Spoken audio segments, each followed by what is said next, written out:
Tembok Berlin adalah struktur fisik yang dibangun oleh pemerintah Republik Demokratik Jerman, atau Jerman Timur pada tanggal 13 Agustus tahun 1961, untuk memisahkan Berlin Timur yang dikuasai oleh Uni Soviet dari Berlin Barat, yang didukung oleh Sekutu Barat. Tembok ini menjadi simbol utama Perang Dingin, menggambarkan ketegangan antara blok komunis Timur dan dunia Barat yang demokratis. Tembok Berlin memiliki panjang sekitar 155 km, dan terdiri dari penghalang beton besar, kawat berduri, menara pengawas, dan ranjau. Namun, sebelum saya membahas sejarah runtuhnya tembok Berlin ini lebih lanjut, dengan rendah hati, saya memohon kepada saudaraku sekalian, untuk pencet dulu tombol subscribe-nya. Kalau sudah diklik subscribe-nya, saya ucapkan terima kasih dan mari kita lanjut pembahasannya.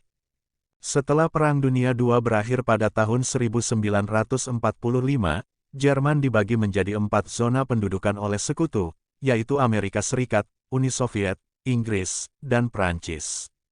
Berlin, meskipun terletak di dalam zona Soviet, juga dibagi menjadi 4 bagian. Pada tahun 1949, terjadi ketegangan antara blok Barat dan Timur, yang mengarah pada pembentukan dua negara terpisah, yakni Republik Federal Jerman di Jerman Barat, dan Republik Demokratik Jerman di Jerman Timur. Pada tanggal 13 Agustus tahun 1961, pemerintah Jerman Timur mulai membangun tembok Berlin, yang secara fisik membagi kota Berlin menjadi dua bagian, dan simbolis memisahkan Timur dari Barat. Tembok ini didirikan untuk mencegah pelarian warga Jerman Timur ke Jerman Barat. Sebelum tembok didirikan, sekitar 3 juta orang Jerman Timur telah melarikan diri ke barat melalui Berlin.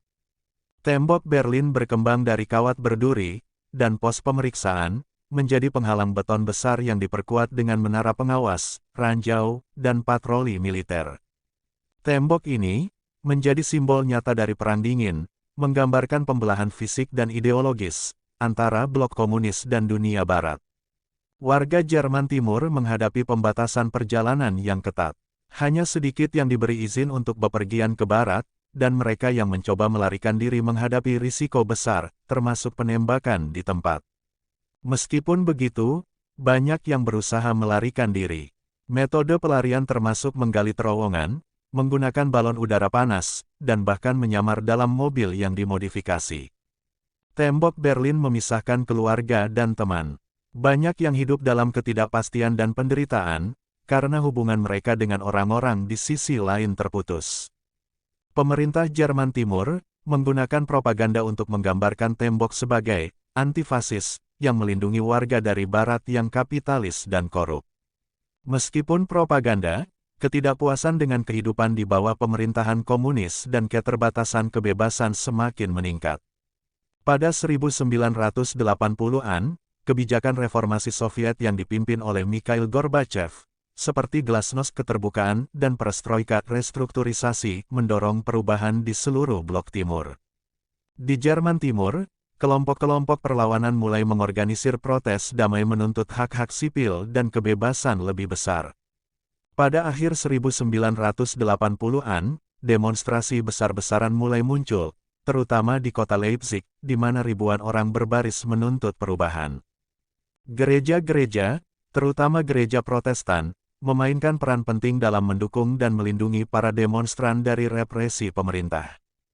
Tekanan dari masyarakat internasional juga meningkat, mendesak pemerintah Jerman Timur untuk menghormati hak asasi manusia dan memulai reformasi. Pada tanggal 9 November tahun 1989, pemerintah Jerman Timur, di bawah tekanan besar, mengumumkan bahwa warga Jerman Timur diizinkan menyeberangi perbatasan ke Jerman Barat. Pengumuman ini terjadi secara tidak terencana dan mendadak, akibat kesalahan dalam penyampaian informasi oleh juru bicara pemerintah, yang menyatakan bahwa aturan tersebut berlaku segera. Setelah mendengar pengumuman tersebut, ribuan warga Berlin Timur berkumpul di titik-titik perbatasan, menuntut untuk melewati tembok.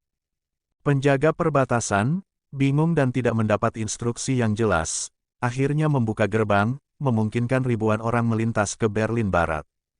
Pemandangan malam itu penuh dengan kebahagiaan dan perayaan.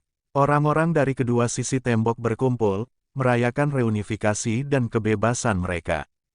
Dalam beberapa hari berikutnya, warga Berlin mulai menghancurkan bagian-bagian tembok, simbol akhir dari pemisahan yang kejam.